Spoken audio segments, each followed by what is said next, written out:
Blackwood was a town draped in quiet. Ancient oaks lined its streets, their branches twisting together like gnarled fingers. Shadows stretched long and deep, even in midday. At the edge of town lay Blackwood Cemetery, its iron gates guarding secrets whispered on the wind. Daniel Harper stood at the entrance, his breath catching in his chest.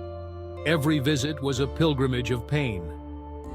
He made his way through rows of weathered headstones, each one a stark reminder of life's fleeting nature. He stopped before a grave, its marble still pristine, the inscription starkly new. Clara Harper, beloved wife and friend. Daniel traced the engraved letters, his heart aching with a familiar emptiness. Clara, his light, his love, gone too soon. He placed a bouquet of lilies, Clara's favorite, on her grave. As he turned to leave, a flicker of movement caught his eye. Days turned into weeks, each one a painful reminder of his loss. Daniel visited Clara's grave every day, seeking solace in the quiet serenity of the cemetery.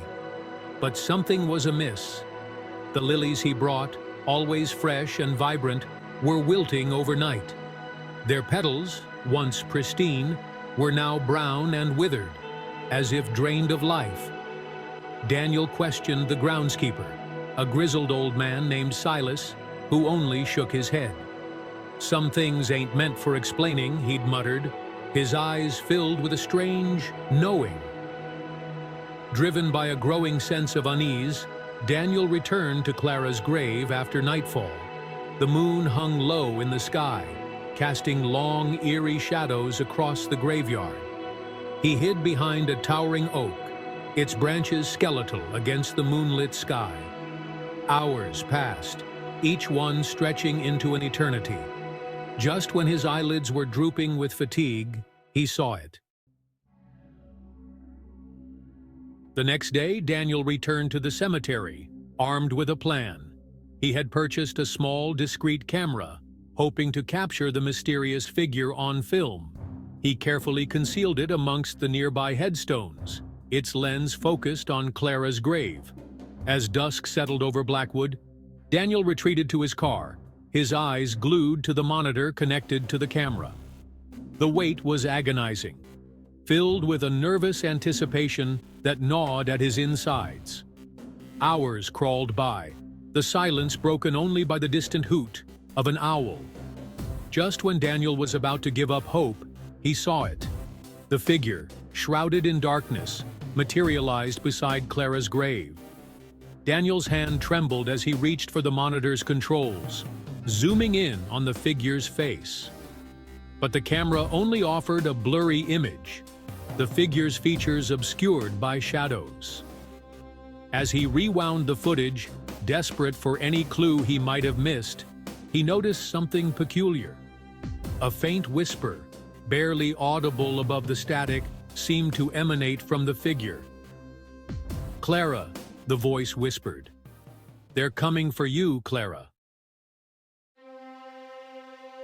Driven by fear and determination, Daniel returned to the cemetery that night.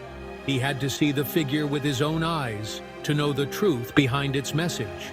The air hung heavy with rain, and thunder echoed in the distance. He stood before Clara's grave, his heart pounding. The wind picked up, whispering secrets he couldn't understand. And then he saw her. The figure emerged from the shadows, solidifying in the moonlight. A woman, her face pale, her eyes shimmering with ethereal light. She wore a white dress, stained and torn. Daniel stared, breath catching. It was Clara, but she was gone. He had buried her himself. "Clara?" he whispered. "Is it really you?" The figure turned, eyes filled with sadness. "Daniel," she sighed. "I didn't die naturally. I was murdered." Daniel recoiled.